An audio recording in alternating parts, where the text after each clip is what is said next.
اشرح لي صدري ويسر لي أمري واحلل عقدة من لساني يفقهوا قولي سبحان الله والحمد لله ولا إله إلا الله والله أكبر ولا حول ولا قوة إلا بالله العلي العظيم أما بعد. Alhamdulillah, bersyukur kita kepada Allah Subhanahu wa taala dengan mengucapkan alhamdulillahirabbil alamin. Salawat dan salam ke atas baginda dan ucapan Allahumma salli ala sayyidina Muhammad wa ala ali sayyidina Muhammad. Moga-moga kita semua pada pagi ini insya-Allah kita doakan semoga ibu-ibu yang ada di sini kita dimuliakan oleh Allah Subhanahu wa taala. Amin ya rabbal alamin. Alhamdulillah, terima kasih banyak-banyak sudah jemput Ustaz untuk hadir pagi ini. Dan insya-Allah pagi ini antara tajuk yang dipilih ialah Zulhijjah, bulan yang agung. Muslimin dan muslimat yang dirahmati Allah Subhanahu wa taala. Sekarang kita berada di bulan Zulkaidah 1444 Hijrah Nabi sallallahu alaihi wasallam. Nanti 29 hari bulan 6 kita akan menyambut bulan Korban. Itu 10 Zulhijjah. Jadi sekarang kita duduk di akhir Zulkaidah. Nanti kita akan masuk bulan Zulhijjah. Jadi rupanya bulan Zulhijjah ini banyak sungguh kelebihan bagi umat Islam. Bulan Zulhijjah yang akan datang ini dianggap sebagai bulan yang cukup agung bagi umat Islam. Apa tidaknya, kerana di bulan itu Allah menjanjikan pelbagai balasan pahala bagi mereka yang mengerjakan amal ibadah. Jadi di antara kelebihan dan kurniaan Allah Subhanahu wa taala, maka Allah jadikan jenis-jenis ibadat yang bermusim. Yang mana ibadat ini akan berulang setiap tahun. Contohnya 2 bulan yang lepas kita telah menjalani ibadat puasa. Jadi puasa ini setiap tahun kita akan ulang-ulang selalu. Begitu juga yang akan datang bulan Zulhijjah, antaranya ialah bulan Korban ataupun haji. Itu juga berulang-ulang setiap tahun. Persoalannya, kenapakah Allah Ta'ala ulang setiap tahun ibadat begini? Kerana tak lain tak bukan ialah Allah Ta'ala ingin supaya hamba dia memperbanyakkan amal ibadat yang mana Allah janjikan balasannya cukup lumayan. Jadi salah satunya apabila disebut bulan Zulhijjah, maka terbayang di fikiran kita yang mana bulan ini terdapat ibadat haji dan korban. Ini sabit daripada Al-Quran dan juga hadis Nabi sallallahu alaihi wasallam. Jadi siapa yang buat ibadat di bulan tersebut, maka Allah Ta'ala akan balas dengan pahala yang cukup besar. InsyaAllah tak lama dah kita nak sambut bulan Zulhijjah. Maka pada hari ini amat sesuai, sempena kita nak sambut Zulhijjah, kita buat persiapan sedikit untuk ibadat nanti, InsyaAllah. Maka disebutlah dalam Quran, iaitu 10 hari terawal Zulhijjah. 1 hingga 10 ni dia mempunyai amalan-amalan yang khusus dan juga ibadat yang cukup bagus. Antaranya disebut dalam surah Al-Fajri ayat 1 ayat 2, Allah Ta'ala kata pada wal fajri wa yalalil arsh, demi fajar malam yang ke-10. Apa yang dimaksud malam ke-10 ini? Iaitu kata Ibnu Katsir, malam yang dimaksud malam 10 ini ialah malam yang terawal di bulan Zulhijjah. Maksudnya 10 hari terawal di bulan Zulhijjah. Daripada Ibnu Umar radhiyallahu anhu, qala Nabi sallallahu alaihi wasallam.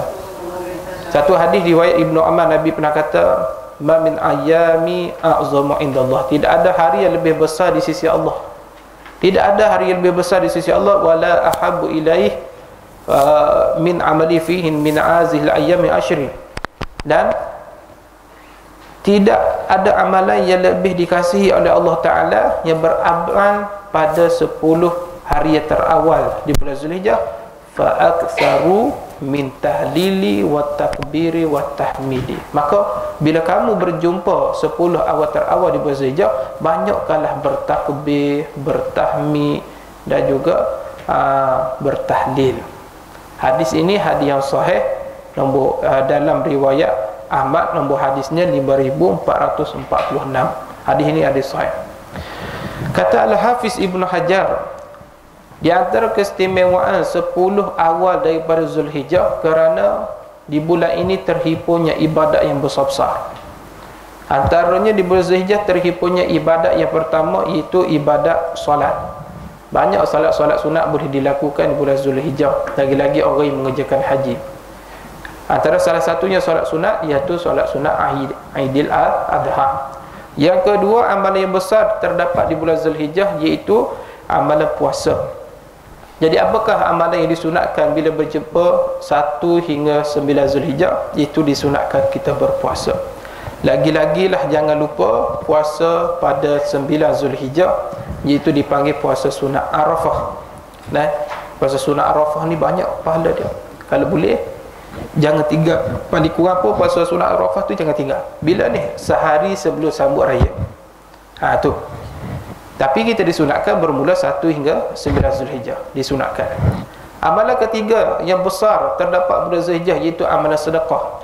Iaitu apabila kita korban, dan daging korban itu kita sedekah kepada fakir miskin.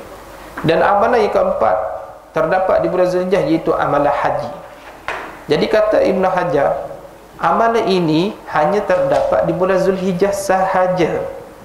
Adapun bulan lain, amalan ini tidak berhimpun begini. Sebab itu amal bulan Zulhijjah adalah bulan yang besar bagi umat Islam. Kalau tuan-tuan, ibu-ibu pergi ke Pantai Timur, antara perayaan, 2 perayaan, Aidilfitri dengan Aidil Adha, yang mana lebih besar? Di Pantai Timur, raya Aidil Adha lebih besar daripada Aidilfitri. Cuma tempat kita nampak Aidilfitri lebih besar, bahkan raya sebulan. Dah habis dah musim raya, buat apa haus lagi? Dia qada lah ustaz, hari tu tak sempat nak buat. Nah, tak apalah, yang untungnya ustaz pergi. Nah, memang tak boleh daya dah. 1 bulan tu tak boleh tak rasa sunat 6 lah. Nah, penuh jemputan. Tuan-tuan, biasanya saya buat senarai kuliah. Tapi bulan Syawal senarai pergi open house. 1 hari 3 rumah, 3 tempat. Nah, mau tak gemuk ustaz-ustaz. Nah, tu. Jadi rupanya Zulhijjah adalah bulan yang dihimpun ibadat yang besar tidak terdapat di bulan lain. Dalam 12 bulan Allah pilih Zulhijjah saja ada ibadat yang besar-besar begini.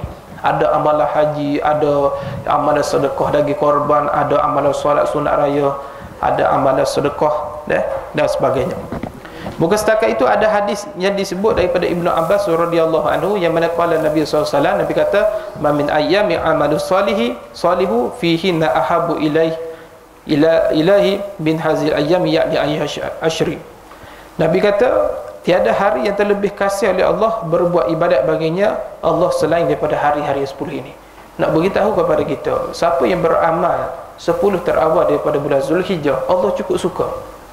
Sehingga disebut dalam hadis riwayat Ahmad dan Tirmizi tadi, Nabi kata, Allah cukup suka siapa beramal melakukan ibadat antara 1 hingga 10 Zulhijjah. Ni. Jadi sebab itu setiap tarikh 1 hingga 10 Zulhijjah ini dia mempunyai sejarah dan makna yang tersendiri. Baik, cuba kita tengok sabit pada hadis. Disebut dalam ulama dalam kitab Jam'ul Fawaid karya Syekh Al-Fatani. Sabit pada hadis, hari pertama Zulhijjah apa sejarah dia? Iaitu hari diampunkan kesalahan bagi Nabi Adam AS. Jadi kesalahan Nabi Adam ni apa dia?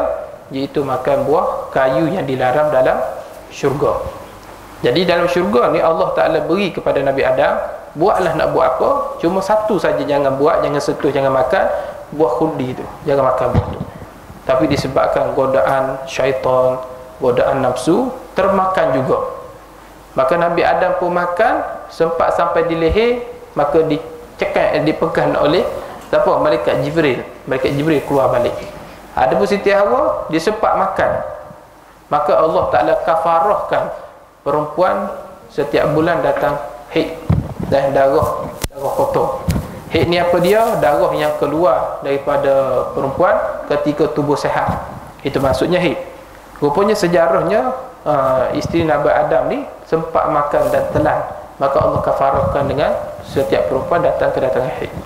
Dan itu sejarah dia. Baik. Jadi hari pertama hari diampun dosa bagi Nabi Adam AS.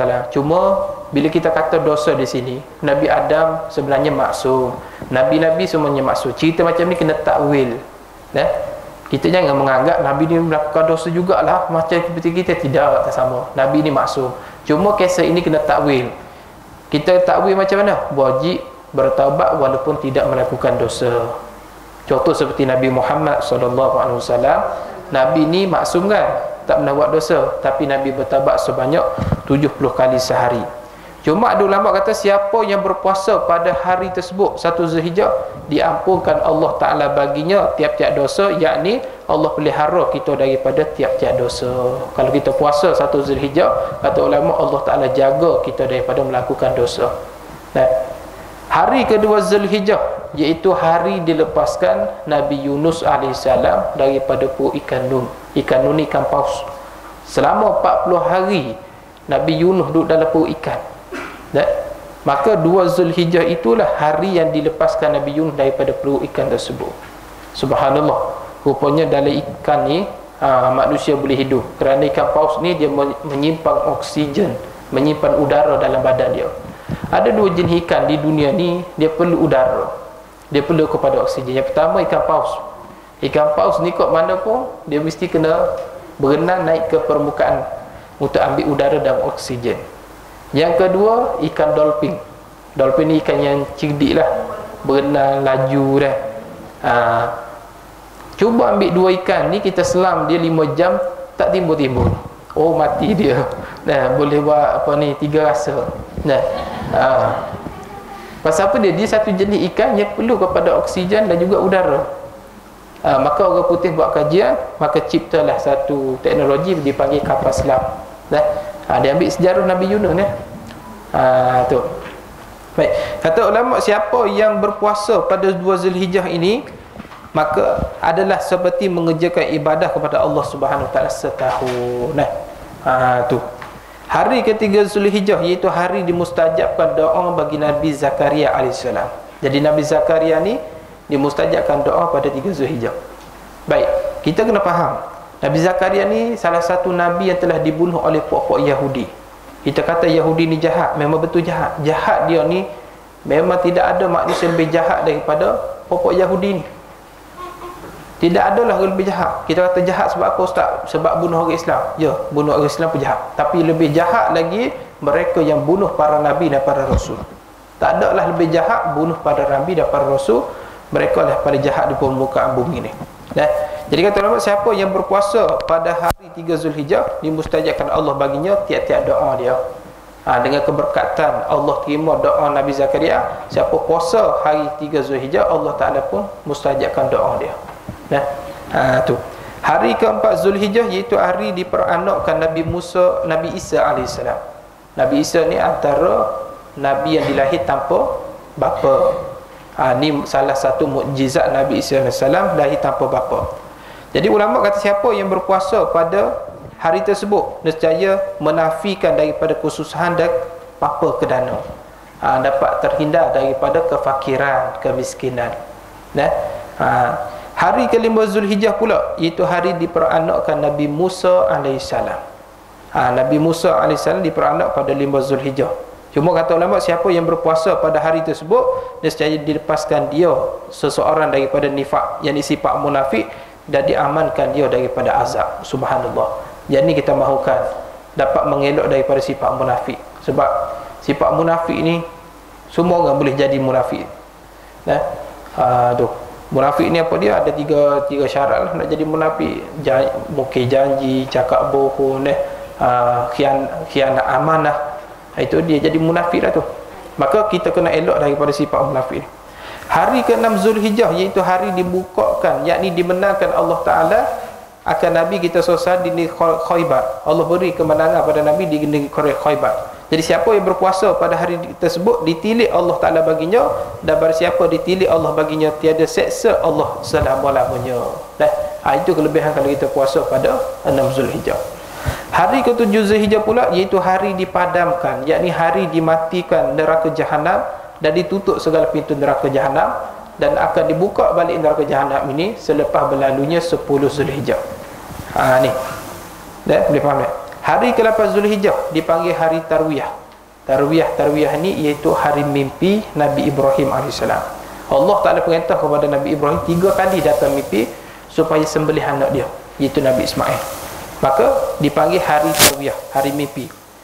Ulama kata siapa yang berpuasa pada hari tarwiyah ni, diberi Allah daripada pahala barang yang tiada mengetahui akan pahala malaikat, yang mengetahui hanya Allah Ta'ala sahaja yang mengetahui. Jumlah pahala tu hanya Allah yang mengetahui balasan siapa yang berpuasa pada hari tarwiyah 8 Zulhijjah. Dan 9 Zulhijjah dipanggil hari Arafah. Ni hari yang terkenal, hari yang cukup masyhur. Biasanya siapa yang mengerjakan haji, dia akan wukuf di Arafah, maka disunatkan dia berpuasa sunat Arafah. Dan kata ulama, ada sabit pada hadis Nabi SAW, yang mana hadis riwayat Muslim. Apa kelebihan kalau kita puasa Arafah ni? Siyamu yaumi Arafata ahtasibu 'ala Allah ayyukaffira sanatal lati qablah wa sanatil ba'dah. Nabi kata, siapa aku mengharap Allah menghapuskan dosaku setahun yang lalu dan setahun yang akan datang. Jadi siapa yang berpuasa sunat Arafah, ibarat 2 tahun Allah Ta'ala pun dosa dia. Kalau boleh puasa sunat Arafah ni jangan tinggal. Catat betul-betul dalam jadual. Tak silap saya 28 bulan 6. Betul saja. Beberapa bulan 6 ni. Kita raya haji bila? 29. Mungkin dalam 28 bulan 6 tu sunat Arafah. Jadi jangan lupa puasa sunat Arafah ni. Okey bah, macam ni. Ada juga ulama mengatakan, kalau puasanya jenis fadilat yang besar, kalau kita terlupa niat pada malamnya, kita masih lagi boleh berpuasa di siang hari, dengan syarat kita kena niat puasa sebelum masuk waktu zuhur, dan dengan syarat masih tidak melakukan perbuatan yang membatalkan puasa lah. Dengan syarat kita tak makan apa-apa lagi, tak makan spaghetti, tak makan roti canai lagi lah. Cuma ada juga pandangan ulama mengatakan, kalau puasa sunat yang besar seperti Arafah ni, tiba-tiba kita dah termakan, kita terlupa hari tu puasa sunat yang besar, kita dah makan tadi. Ada juga pandangan mengatakan kita boleh juga niat puasa kerana kita tak tahu hari tu hari Arafah. Boleh juga kita niat puasa kemudian teruskan sunat Arafah. Ini ada satu pandangan yang khilaf lah, khilaf. Cuma pandangan ini tak boleh nak kita naik tumbuk kedai kopi lah, tak boleh. Nah, cuma ustaz beritahu ni untuk pandangan. Ada juga pandangan kata, kalau ibadat sunat yang besar-besar, kita terlupa hari itu ada fadilat yang besar, contoh sunat Arafah, kita dah termakan pagi tu. Maka ada juga pandangan yang satu lagi mengatakan boleh kita puasa sunat, kita berhenti makan, kita niat sambung puasa sunat Arafah, boleh. Dan ni cuma pandangan ni jadi viral lah kalau kita khalayak ramai. Cuma kalau mengaji kitab besar dia akan jumpa perkara ni. Tapi ulama kata, kalau puasa sunat malam tidak berniat tak apa, janji siang hari tidak melakukan apa-apa perkara membatalkan puasa, dan kita boleh start niat pada pagi tersebut sebelum masuk waktu zuhur. Bila dah selepas waktu zuhur, kita tak boleh nak puasa sunat dah. Tu boleh faham dah. Dan 10 Zulhijjah iaitu dipanggil hari Adha. Ingat 10 Zulhijjah hari Adha, hari korban. Tu. Jadi banyak dalam riwayat mengata siapa mendatang diri dia pada hari korban, maka pertama titik darah korban tersebut Allah Ta'ala ampun dosa dia dan dosa segala isi rumah dia. Bukan orang yang berkorban saja Allah ampun, tapi segala dosa anak, isteri, suami kat rumah Allah ampun juga dosa dia. Dan bukan setakat tu orang korban, maka Allah beri akan, kalau kita ambil dan bagi korban, beri makan kepada makin miskin, beri daging kepada makin miskin, kita sedekah, maka pertama kita bangkit daripada kubur, kita akan selamat daripada azab kubur dan sebagainya. Subhanallah. Ini kelebihan kalau kita berkorban pada hari Adha. Baik, dapat kita faham di sini, rupanya daripada 1 hingga 10 Zulhijjah itu banyak sejarah yang berlaku dan banyak amalan yang boleh kita lakukan. Antara amalan yang disunatkan 1 hingga 9 Zulhijjah iaitu berpuasa sunat. Jangan lupa, banyakkan puasa sunat. Lagi-lagilah puasa sunat jangan tinggal, iaitu pada tanggal 9 Zulhijjah. Kalau boleh 9 Zulhijjah ni puasa sunat jangan tinggal. Baik. Amalan yang kedua bulan Zulhijjah dapat kita lakukan ialah berkorban, iaitu pada tanggal 10. Korban ni boleh laksana berapa hari? 3, 4 4 hari. 10 Zulhijjah raya pertama, 11, 12, 13 hari tasyrik. Jadi 4 hari kita boleh buat korban. Pilihlah salah satu mana-mana hari. Selain daripada hari tersebut, tidak dipanggil korban, dipanggil sembelihan biasa. Sebab tu nak korban ni tahun tu saja. Kalau panjang umur tak lupa pula. Sebab tu lah jangan tangguh-tangguh korban ni, takut kita pendek umur. Pendek umur tak boleh korban lah. Ini hormat Allah. Jadi apakah amalan yang boleh kita lakukan pada tanggal 10 Zulhijjah? Dalam riwayat Siti Aisyah radhiyallahu anha, yang mana Nabi SAW kata, ma amilu bnu Adam yawman nahri, tidak ada amalan yang dilakukan oleh anak cucu Nabi Adam AS yang manahri pada hari nahar ahabu ila Allah Ta'ala. Allah Ta'ala cukup suka kalau kita buat amal ni pada 10 Zulhijjah. Apa dia yang Allah suka kalau kita buat amal ni pada 10 Zulhijjah pada hari korban? Min iraqatid dami, iaitu menumpahkan darah. Dengan maksud Allah cukup suka siapa yang menyembelih haiwan korban. Allah suka. Apa balasan dia? Innaha la ta'ti yaumal qiyamah. Nanti pada hari kiamat semua haiwan korban yang kita sembelih menjadi saksi di hadapan Allah. Bikuruniha wa azlafiha wa asy'ariha. Kurun, tanduk. Azlam, kuku. Asy'ar, bulu. Nanti segala tanduk, kuku, bulu menjadi saksi di hadapan Allah. Kenapa Nabi kata tanduk, kuku, bulu? Kerana inilah dipanggil sampah. Bila kita korban, jadi benda ni kita akan buang. Ada orang petang-petang makan gulai kuku, gulai tanduk, gulai bulu dah. Biasa kita buang kan? Okey, kalau sampah ni pun menjadi saksi di hadapan Allah, apatah lagi daging dia, lemak dia, tulang dia, yang elok-elok tu lagi-lagi menjadi saksi di hadapan Allah SWT. Menjadi saksi mengatakan kita telah berkorban pada hari utama. Subhanallah. Yang ni kita mahukan pahala begini, fadilat begini yang kita mahukan, agar akhirat esok kita ada penolong. Paling kurang apa, pahala korban dapat menolong kita menyelamat di akhirat esok. Bukan setakat itu, Nabi kata yang kedua, innad dama la yaqa'u min Allah azza wa jalla bimakani qabla an yakuna 'alal ardi. Apabila kita sembelih, maka darah yang pertama menitis sampai ke permukaan bumi. Cukup laju berapa saat nak sampai ke permukaan bumi? 1 saat, 2 saat, 3 saat. Rupanya ada lagi lebih laju daripada darah sampai ke permukaan bumi, iaitu keampunan Allah Ta'ala bagi orang berkorban. Sebelum darah sampai ke permukaan bumi, Allah dah ampun dah dosa orang yang berkorban tersebut. Subhanallah. Ni subhanallah. Sebab itulah kita kena ambil. Selama ni mungkin kita minta ampun dengan istighfar, astagfirullah, astagfirullah. Mungkin selama ni kita minta ampun dengan solat taubat. Mungkin selama ni kita minta ampun dengan sedekah. Rupanya ada salah satu lagi cara Allah nak mudahkan ampun dosa kita, iaitu kita sembelih haiwan korban. Itu subhanallah. Ni. Jadi lalu bagaimana kita nak korban? Baik, kita ikutlah cara Nabi SAW. Yang mana cara Rasulullah, Nabi akan menyembelih haiwan korban menggunakan tangan dia sendiri. Sunat kita korban guna tangan sendiri. Itu bagi mereka yang mampu. Tapi kalau mereka yang tak mampu, contoh seperti Siti Aisyah, dia seorang perempuan, maka dia serah korban itu kepada sahabat Nabi. Jadi dengan maksud kita boleh wakilkan kepada orang untuk menyembelih haiwan korban, tak ada masalah, boleh wakil. Rupanya amalan 10 Zulhijjah korban ini sudah lama berlangsung.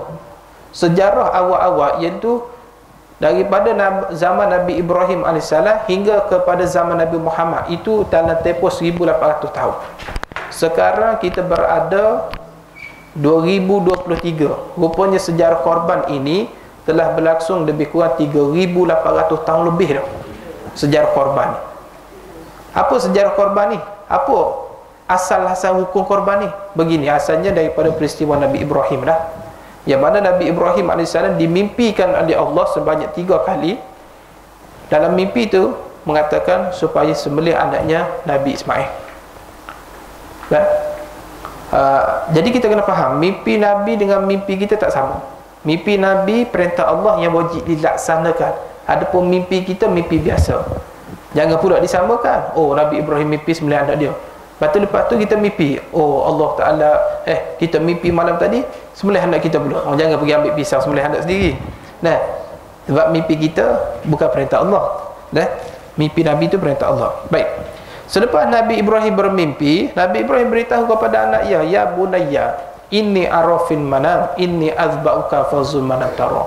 Wahai anakku, semalam bapa mimpi yang mana Allah Taala perintah supaya sembelih munat. Apa pandanganmu?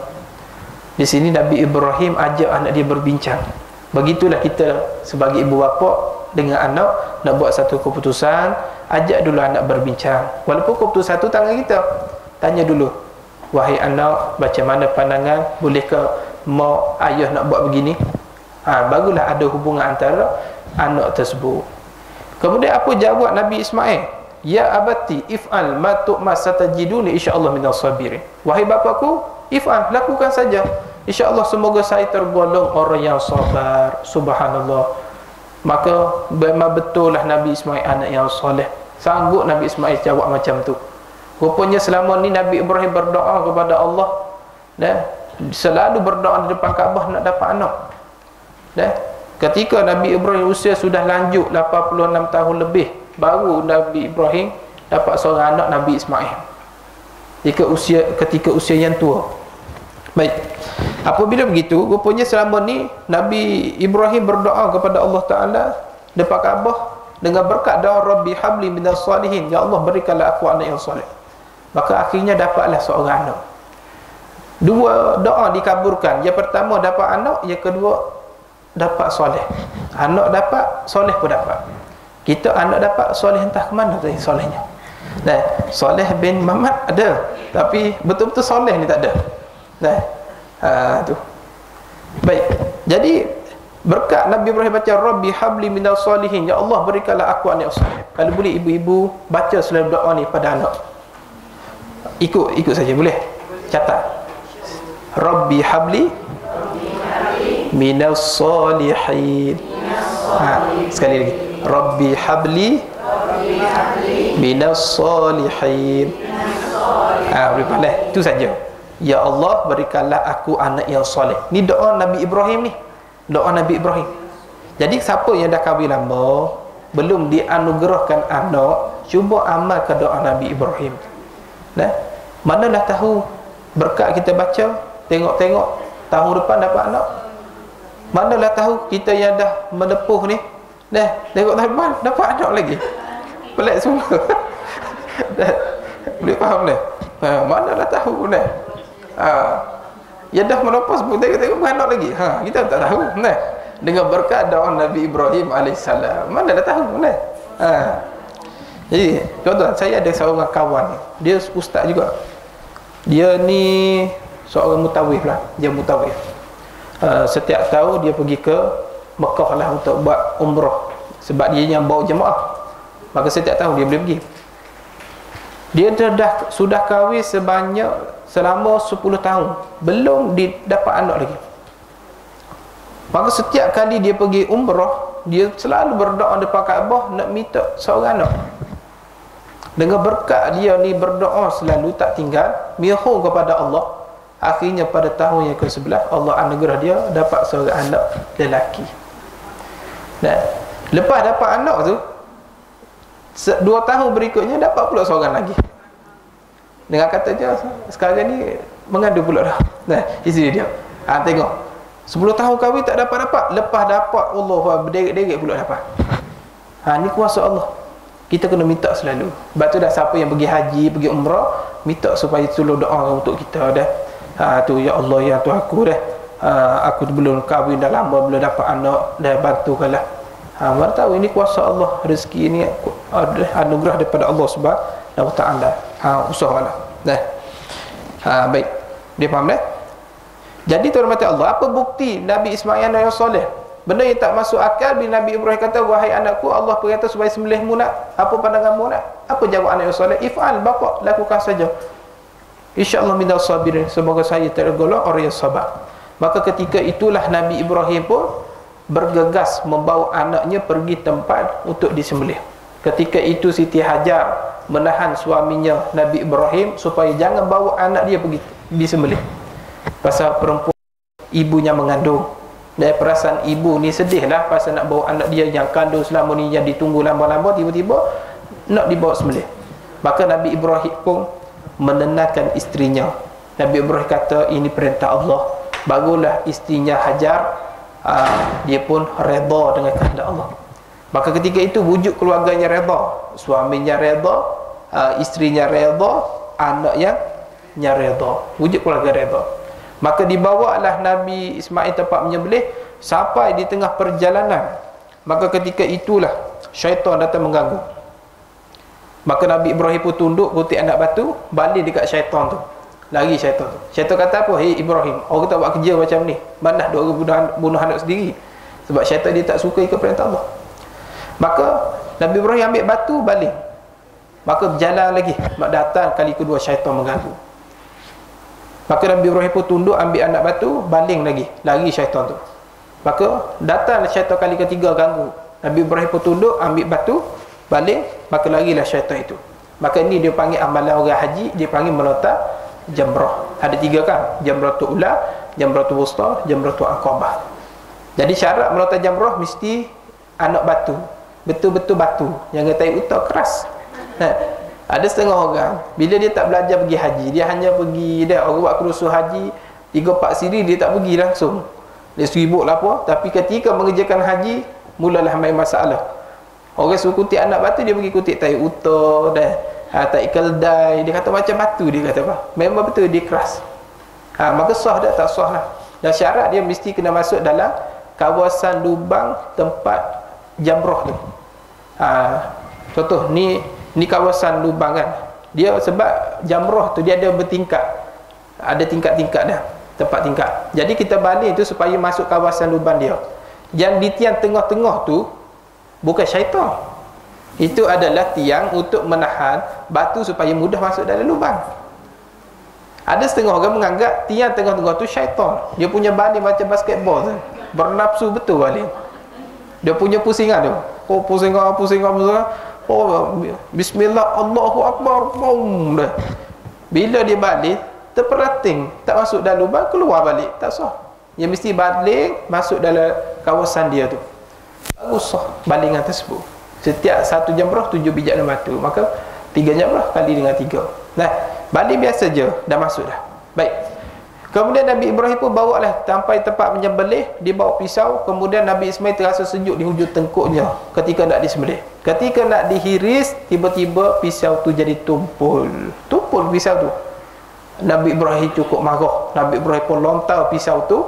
Nabi Ibrahim kata, apalah kau pisau ni, tadi bawa tajam saja dan tumpul pula dah. Maka tiba-tiba Allah Ta'ala beri sifat kata-kata pada pisau tu. Pisau tu boleh bercakap. Ini orang panggil perkara boleh menyalahi adat. Ahli sunnah berkata boleh perkara boleh menyalahi adat. Inilah pisau boleh bercakap.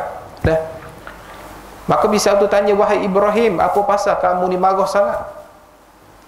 Maka pisau tu kata, Nabi Ibrahim kata, jelah aku marah pasal aku tak boleh melaksana perintah Allah. Pisau tu kata, wahai Ibrahim, tadi Allah tak ada perintah pada aku sebanyak 70 kali supaya tidak memutuskan leher anak. Maka hari tu tak jadi korban. Maka pada waktu itu Allah Ta'ala perintah kepada malaikat supaya bawa kibas yang putih dan gemuk, kepunyaan Habil. Sebab sejarahnya Khabil dan Habil, Khabil orang pertama bunuh manusia, iaitu nama Habil, kerana dia cemburu korban Habil diterima oleh Allah. Korban Habil itulah yang dibawa kepada Nabi Ibrahim AS. Dan setengah riwayat kata, bila dibawa kepada Nabi Ibrahim, bila Nabi Ibrahim nak tangkap, kibas tu lagi. Maka terpaksa Nabi Ibrahim berlari kejar. Maka malaikat Jibril menawarkan pertolongan. Wahai Ibrahim, sudahkah aku tolong tangkapkan kibas ini untuk engkau? Kata Nabi Ibrahim, tak perlu. Kerana apa? Ketika mana Nabi Ibrahim kata aku dilontar oleh Raja Namrud masuk ke dalam api. Sebab Nabi Ibrahim ni dia hidup pada zaman Namrud, raja yang zalim. Sebab satu hari raja yang zalim ini Namrud, dia buat satu bara api yang besar. Satu bara api yang besar menyebabkan tentera Namrud sendiri pun tak boleh nak mendekati api tu, pasal panas sangat. Maka dia buat satu lastik yang besar daripada jauh. Dia pun letak Nabi Ibrahim dalam lastik tu, dia pun lontar daripada jauh masuk ke dalam api. Ketika di udara, di hawa, kata Nabi Ibrahim, hatiku tak ada lain nak minta tolong, hanya bertawakal kepada Allah. Padahal dia boleh minta tolong dengan malaikat, tapi tak. Nabi Ibrahim kata, hatiku tak ingat lain, hanya kepada Allah aku bertawakal. Maka masuk dalam api. Bila masuk dalam api, Allah perintah pada api, ya naru kauni barda wa salama Ibrahim. Wahai api, sejukkanlah, selamatkanlah bagi Nabi Ibrahim. Tidak ada satu bunuh pun terbakar bagi Nabi Ibrahim AS. Jadi maka Nabi Ibrahim pun tangkap segigi kibas tu. Maka ketika nak disembelih, Nabi Ismail pun tengok. Bila Nabi Ismail tengok kibas tak disembelih, Nabi Ismail pun menangis. Pasal Allah Ta'ala tak jadi pilih dia sebagai mangsa korban. Subhanallah. Nah, kalau kita sukalah pasal tak jadi dibunuh. Kalau kita lagi suka, Ustaz Arif awak dibebaskan hukuman gantung. Oh, pelopak tuan-tuan. Nah, makan masak kari hari tu. Nah, pasal dibebaskan. Tapi tidak Nabi Ismail anak soleh ni. Allah Ta'ala tak pilih dia sebagai mangsa korban, dia rasa sedih. Ibarat Allah tak kasih pada dia, dia rasa macam tu. Maka ketika nak disembelih, maka Nabi Ibrahim pun bertakbir, Allahu Akbar. Nabi Ismail kata la ilaha illallah wallahu akbar. Nabi Ibrahim kata walillahil hamd. Maka sembelih haiwan korban itu. Ini sejarah korban. Cuma soalannya, kenapakah mula-mula Allah berkata supaya sembelih Nabi Ismail, lepas tu pula tak jadi pula nak disembelih? Kerana apa? Macam ni sejarahnya. Ketika mana Allah perintah Nabi Ibrahim supaya sembelih anak dia, ketika Nabi Ibrahim belum dapat anak, dia kasih dan cinta kepada Allah. Tetapi selepas dapat anak, Nabi Ibrahim cinta kepada anak dia. Jadi Allah tak ada uji Nabi Ibrahim. Wahai Ibrahim, sebelum dapat anak kamu cinta kasih pada aku, selepas dapat anak kau cinta pada anak kau. Buktikan Ibrahim, kamu lebih cinta kepada aku ke atau cinta kepada anak kau? Buktikan, sembelih anak kau. Maka Nabi Ibrahim ni benar-benar cinta kepada Allah. Dia mendahulukan Allah segala-galanya. Maka dia pun sembelih anak dia. Ketika nak disembelih tak jadi. Pasal apa tak jadi? Pasal Allah sudah mengakui bahawa Nabi Ibrahim muhsinin, orang yang betul-betul mengaku, yang melaksanakan perintah Allah. Allah tak minta anak. Allah Ta'ala kata, aku minta biri-biri saja, kambing saja, lembu saja. Maka ditukarkanlah dengan binatang korban. Maka mengikut mazhab Syafi'i, kita disunatkan untuk berkorban pada setiap tahun. Adapun mazhab Hanafi, mereka kata wajib setiap tahun kena berkorban. Maka kita ni yang mazhab Syafi'i ni boleh tarik lafaz lega lah. Ni tuan-tuan dan Allah, itu sejarah kenapa kita disunatkan berkorban pada tanggal 10 Zulhijjah. Baik, apabila begitu kita dapat faham amalan utama 10 Zulhijjah ialah berkorban. Tapi ingat, Nabi pernah beri satu amaran kepada orang yang mampu tapi tak mau korban dengan elok. Nabi kata apa dia? Man wajada sa'atan. Siapa yang diberi keluasan rezeki, siapa yang ada duit lebih, simpanan banyak, falam yudahi. Nabi kata tapi dia tak mau korban hari tu. Dia rasa rugi, rasa kedeku dah. Tu. Maka Nabi kata falam yaqrabanna musallana. Jangan dekat-dekati tempat solat kami. Nabi tak kata jangan solat bersama kami. Nabi kata lebih teruk lagi, nak dekat tempat solat pun jangan dekati. Maka daripada hadis inilah mazhab Hanafi mengatakan wajib korban setiap tahun. Sebab Nabi ancam seorang yang tak korban jangan datang ke masjid. Tapi kita mazhab Syafi'i hanya sudah muakkad saja. Pasal ulama yang datang ke negara kita ni daripada ulama daripada Yaman, semua bermazhab Syafi'i. Adapun mazhab Hanafi sebelah Turki, sebelah Pakistan, sebelah Bangladesh, sebelah India tu semua kebanyakan mazhab Hanafi. Baik. Apabila begitu, yang kita target dalam 10 Zulhijjah ini yang tertinggi ialah dua nama, Nabi Ibrahim dan Nabi Muhammad. Allahumma salli ala sayyidina Muhammad wa ala sayyidina Muhammad kama sallaita ala sayyidina Ibrahim wa ala sayyidina Ibrahim. Dua nama ni target kita dalam masalah berkorban. Nabi Muhammad, Nabi Ibrahim, jangan pada sebut saja, tapi kena ikut keikhlasan mereka dalam berkorban. Baik, bagaimana dengan korban Nabi? Cara Nabi berkorban begini. Nabi meninggal dunia pada usia pada bulan Rabiul Awal. Haji pertama dan haji terakhir ialah haji wada. Ketika Nabi mengerjakan haji pada waktu itu, maka Nabi buat amalan haji daripada Mekah ke Arafah, daripada Arafah ke Muzdalifah al-Masjidil Haram. Daripada Muzdalifah Nabi pergi ke Mina. Bila sampai ke Mina, Nabi berkorban pada tahun itu sebanyak 100 ekor unta. Bukan kambing, bukan biri-biri unta. Sebab tu Nabi ni kaya. Nabi korban 100 ekor unta. Kalau seekor unta tu 10,000 kali dengan 100, berapa? Kaya ke miskin Nabi ni? Kaya. Jadi Nabi tahun itu korban 100 ekor unta.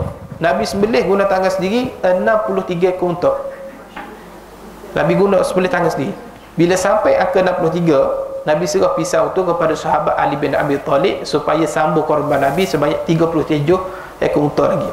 Baik. Jadi sahabat ini tidak memetikkan angka. Mungkin dia ingat Nabi dah penat kot pasal 63 ekor unta Nabi sembelih sendiri ni. Maka sahabat tu sembelih. Rupanya pada bulan Rabiul Awal Nabi meninggal usia pada 63 tahun. Barulah orang perasan di sebalik angka 63 tu, rupanya Nabi ni tidak mau langsung usianya kosong daripada berkorban.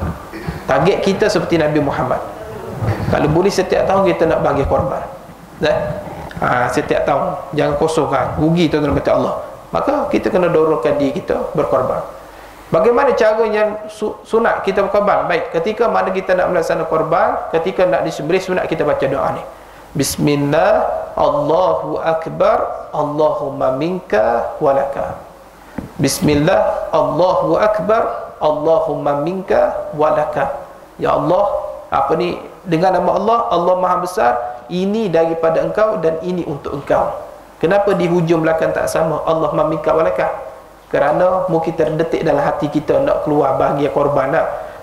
Contoh yang tahun ni berapa satu bahagian ni masjid?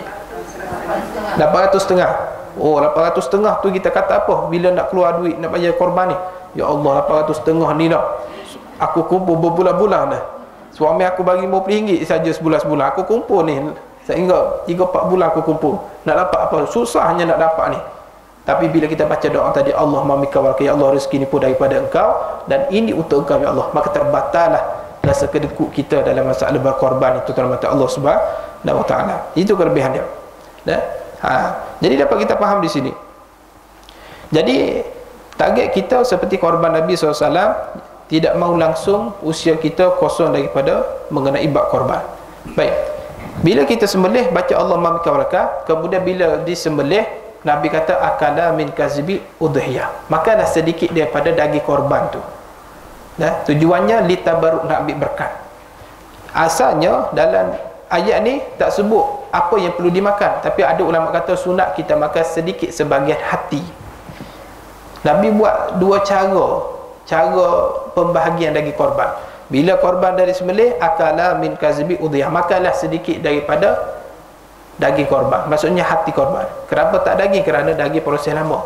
Bila selepas korban, cara pertama ambil sikit bahagian hati, jolok dengan kayu, letak garam, letak kunyit sikit, bakar. Sebab prosesnya cepat. Lepas tu makan. Tujuan utama litabaruk, nak ambil berkat. Selebihnya bila makan sikit bahagian hati, fakulu minha wa ta'imu ba'is itu fakir. Selebihnya beri semua kepada fakir miskin. Ini cara pertama, paling afdal begini. Lagi korban beri semua pada fakir miskin. Cara kedua Nabi kata, buat 3 pembahagian. 1/3 di ahli baiti, untuk ahli keluarga kita makan kat rumah. Yang kedua 1/3 untuk jiran tetangga, dan 1/3 untuk fakir miskin. Kalau hari tu dapat 9 kilo, buat 3 plastik. 3 kilo untuk rumah kita, 3 kilo untuk jiran tetangga, dan 3 kilo untuk fakir miskin. Ini jika ada korbannya sunat. Dia ada 2 korban ni. Ibu-ibu jangan terkeliru. Korban ni ada 2. Ada setengah orang menganggap bila kita ambil bagi korban, semua daging korban wajib kena sedekah fakir miskin. Dia anggap macam tu. Sebenarnya korban ni ada 2 jenis. Korban yang wajib ataupun nazar. Yang kedua korban sunat. Yang tak boleh makan daging ni ialah korban wajib, seperti korban nazar. Maka daging dia tak boleh makan. Bukan orang berkorban saja, ahli rumah orang berkorban, isteri dan anak-anak kat rumah pun tak boleh makan daging yang wajib tadi. Kena sedekah semua fakir miskin. Kalau termakan juga 1 kilo, kena belilah 1 kilo daging lain, sedekah ganti kepada fakir miskin. Yang kata boleh makan ni ialah korban yang sunat. Apa yang membezakan sunat yang wajib? Takyin tu, niat kita. Maka dalam niat tu mesti kita kena niatkan korban wajib ke korban sunat. Kalau korban sunat kena sebut sunat lah. Aku jadikan korban tahu ini korbannya sunat. Maka boleh makan daging dia. Maka bila boleh makan daging, buat 2 cara tadi. Sama ada nak makan sikit bahagian hati, kemudian semua bagi fakir miskin, ataupun buat 3 pembahagian tadi. 1/3 untuk keluarga, 1/3 untuk jiran, 1/3 untuk untuk fakir miskin. Itu boleh faham dah? Ada soalan nak tanya pasal korban wajib ke korban sunat ni, ada faham tak?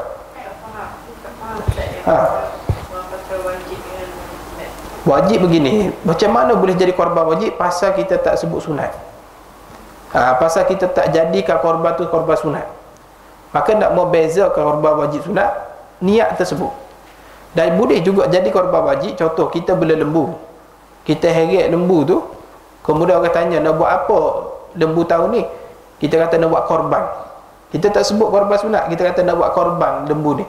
Maka kita kena sembelih korban tu tahun tu, dan daging tu kena beri semua pada fakir miskin. Pasal kita kata nak buat korban saja, tak sebut korban sunat. Maka jadi tanggal korbannya wajib, maka wajib sembelih dan wajib beri kepada fakir miskin. Kalau korban sunat, kena niat sunat lah.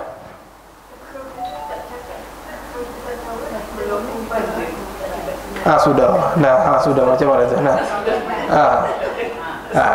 Macam mana tu? Tapi itu dah yang membezakan lagi korban wajib dengan korban sunat. Kita kena tentukan. Kena niat lah.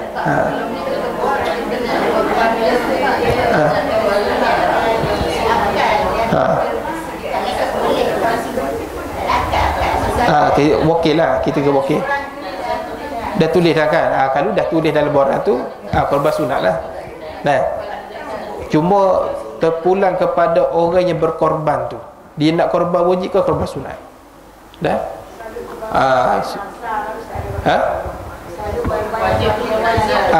Jelah, korban wajib biasanya nazar lah, ada kaitan dengan nazar. Kalau korban sunat ni kerana kita korban sunat seperti biasa tu, itu jadi korban sunat. Jadi bila kata korban wajib, kita kena beri fakir miskin semuanya.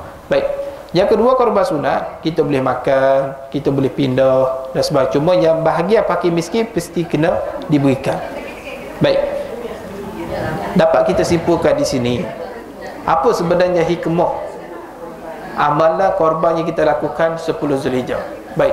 Sejarah korban ni daripada Nabi Ibrahim sampai Nabi Muhammad tempohnya lebih kurang 1800 tahun, betul kan? Rupanya adakah zaman Rasulullah dulu orang kafir pun berkorban? Dia jawapannya ya. Orang kafir berkorban. Abu Lahab, Abu Jahal, Abu Sufyan, mereka pun berkorban walaupun mereka kafir. Cuma cara mereka salah. Selepas mereka berkorban sembelih binatang, mereka ambil darah, ambil daging, mereka tampar di dinding Kaabah. Ya Allah, ini daging dia, ini darah dia. Timbul korban kami ya Allah. Tapi tiba-tiba Allah tak ada buat turun ayat Quran. Allah Ta'ala layyanallahu halahu luha wala dima'uha. Allah tak terima darahnya, Allah tak terima dagingnya. Yang diterima oleh Allah walakin nalau taqwa minkum, iaitu yang sampai pada Allah ialah takwa. Cumanya cara mereka jahiliah ni salah. Mereka korban kerana nak menunjuk-nunjuk. Tapi dapat kita faham, orang kafir pun berkorban, apatah lagi kita orang Islam perlulah berkorban. Kalau kita tak mau korban, lebih teruk daripada Abu Jahal lagi.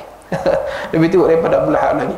Jadi oleh sebab itu simpulan di sini, kita kena pasangkan niat nak ambil bahagian korban setiap tahun. Balik kurang pun niat dulu kena ada.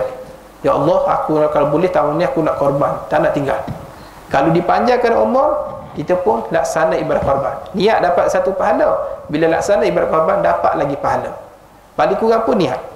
Kalau kita dah niat, tiba-tiba pendek umur contohnya dah mati awal sebelum, na'udzubillah lah, sebelum hari korban, balik kurang pun dah dapat sedikit bahagian daripada pahala korban tersebut, pasal kita dah niat. Jadi oleh sebab itu kita azam betul-betul tahun ni aku nak jadikan korban seperti korban Nabi SAW, matlamat kita seperti perjuangan Rasulullah SAW. Jadi Allah Ta'ala akan ganti balik rezeki kita dengan cara kita berkorban. Dan insyaAllah lah itu sahajalah yang dapat Ustaz sampaikan pada hari ini mengenai kelebihan bulan Zulhijjah. Jangan lupa dua amalan yang penting, banyakkan puasa sunat dan berkorban pada hari raya korban nanti. InsyaAllah Ustaz buka pada soalan, kalau ada soalan nak ditanya. Ada kan? Boleh. Dan ada setengah ulama mengatakan tidak boleh kita korban kepada orang yang sudah mati. Dan tidak boleh kita korban pada orang sunnah, kecuali yang pertama kita telah mendapat keizinan dia. Yang kedua, boleh nak tolong korban pada orang mati, tapi bukannya kita letak nama orang mati tu dalam korban, tetapi letak nama kita, tapi sedekah pahala kita tu pada si mati, yang tu boleh. Boleh jelas. Ada setengah orang berkata, oh boleh tak kita sedekah seperti sedekah tahlil lah. Seperti sedekah tahlil tu. Contohnya, kita baca tahlil, sebut nama dia. Jadi korban yang ada ulama kata tak boleh kita sedekah, niat korban kepada si arwah terus. Yang bolehnya, kita korban atas nama kita dulu, lepas tu pahala tu kita sedekah pada si mati. Itu boleh. Jelas Soalan seterusnya. Apa semua? Lafaz tu, sunat tu. Bismillah, Allahu Akbar, Allahumma minka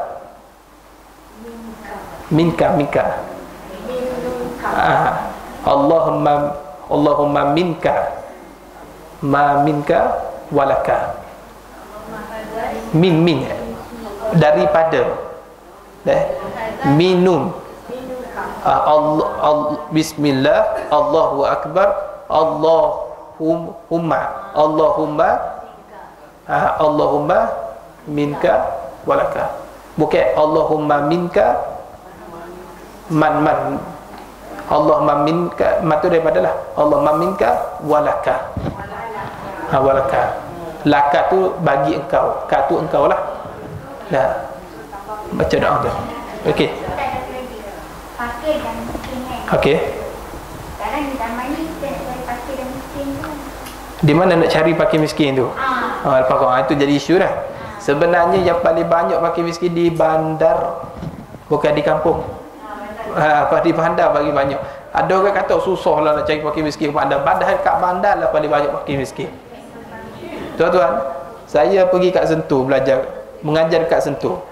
Di flat ramai, bila surau tu pergi buat bersama dengan Majlis Agama Islam Kuala Lumpur, bila pergi cek, ramai di penduduk-penduduk flat tu tergolong dalam golongan orang miskin. Baik, kita kena faham, bila nak beri daging korban, apa maksud fakir miskin? Fakir lain, miskin lain. Ada setengah orang dia dua-dua dapat, fakir miskin dapat. Ada setengah orang miskin. Baik, fakir ni maksudnya nasib dia lebih teruk daripada miskin. Kalau miskin, nasib dia lebih baik sedikit daripada fakir. Fakir ni maksud apa dia? Contoh, dia berhajat satu hari sebanyak RM10, tapi dia dapat hari tu bawah daripada RM5. Dia dapat RM3, RM4, tu saja dipanggil fakir. Ada pun miskin, dia berhajat satu hari RM10, tapi dia dapat RM5 ke atas. RM5, RM6, RM7, tak lebih daripada RM10. Ada pun kaya, dia berhajat RM10 hari tu, tapi hari tu juga dia dapat RM12. Maksud RM10 dan ke atas. Itu dipanggil kaya. Maka oleh sebab itu, kalau kita tanya orang tu pendapatan dia sebulan, ataupun kita perlu sebulan dia pakai berapa? Contoh dia kata sebulan saya perlu pakai RM1,500 ustaz. Tiba-tiba dia dapat hasil tak sampai RM1,500, maka dipanggil miskin. Maka kita boleh beri dekat dia daging korban tu, boleh. Habis tu ustaz dia pakai telefon, dia pakai apa? Ada motor, ada kereta, itu keperluan. Itu keperluan. Kalau dia tak ada kereta, susah lah nak cari rezeki. Tu, jangan kita belilah kenderaan, tapi kenderaan yang patutlah. Jangan pula iPhone 14 Pro tu. Jangan pula kereta lebih daripada orang yang beri daging ni. Itu cara kita nak cari. Maka oleh sebab itu, kita kena tanya-tanyalah, risik-risik lah siapa yang pakai miskin. Soalan seterusnya. Ada lagi soalan?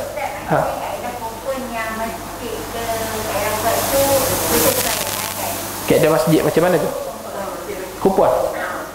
Okey, baguslah kupon. Kupon tu supaya mengelak daripada berlaku perebutan yang pertama. Yang kedua, biarlah yang bila kupon betul-betul diagih kepada orang yang selayaknya. Kalau tak bagi kupon, nanti yang datang tu tak tahu siapa.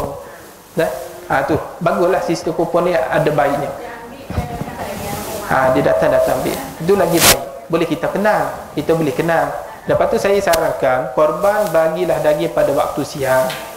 Kalau waktu malam orang pakai miskin susah nak datang, pasal nak beli lampu picik kedai RM2 pun dia tak mampu. Buat siang hari. Makruh kita korban pada waktu malam, makruh. Maka buat siang hari, memudahkan urusan korban, jangan menyulitkan. Itu soalan seterusnya. Sikit lagi kita nak tutup dah. Okey. Dia potong, dia ambil lebih. Okey. Rewang okey.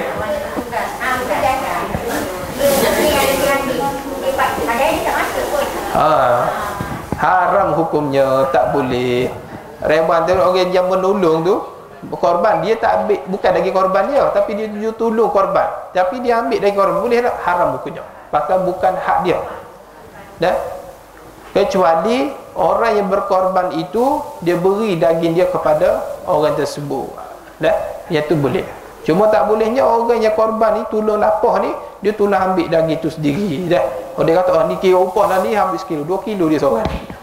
Nah, manakah tak boleh buat kerja macam tu. Dah, maka tuan, ibu-ibu dan mati Allah, kita kena faham, kita ni korban nak daging ke nak pahala? Nak pahala. Tapi sekarang ni jadi terbalik, kita jadi nak daging pula. Bergaduh siapa yang nak daging, berdadak pahala. Kalau betul nak daging, jangan ambil bagi korban, pasal daging korban mahal, dah batu lebih. Beli kat pasar, lagi-lagi daging import RM17 sekilo. Nah, kalau betul daging beli kat kedai, bukan daging korban. Korban ni tujuan utama nak pahala dia dengan cara kita beri dekat orang. Ni ada setengah ni berebut nak daging apa semua, Allah. Nah, jadi oleh sebab itu betulkan balik persepsi kita dalam masalah korban. Dan soalan yang terakhir pada hari ini, insya-Allah.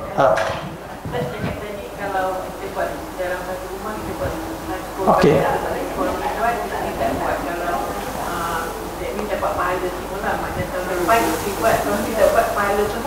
Dia sama juga. Cuma begini, kalau suami buat, isteri tak buat, anda tak buat, dapat pahala? Ya, dapat pahala semuanya. Kalau isteri buat, suami tak buat, anda tak buat, macam mana? Dapat juga ke semuanya pahala dan diampun juga dosanya. Tapi bila dengar perkataan ini, jadi kuranglah orang berkorban.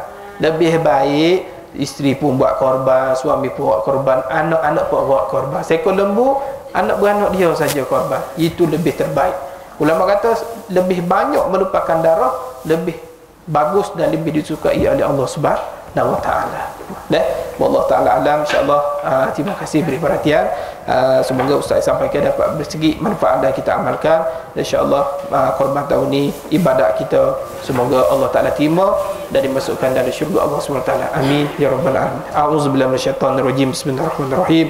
Alhamdulillahirabbil alamin wassalatu wassalamu ala asyrafil anbiya'i wal mursalin sayyidina Muhammadin wa ala sahbihi ajma'in. Allahumma fa'na bima 'allamtana ma fa'una bazidna bi rahmatika ya arhamar rahimin. Rabbana atina fid dunya hasanah wa fil akhirati hasanah wa qina adzabannar. Walhamdulillahirabbil alamin. Assalamualaikum warahmatullahi wabarakatuh. Sama-sama insyaallah.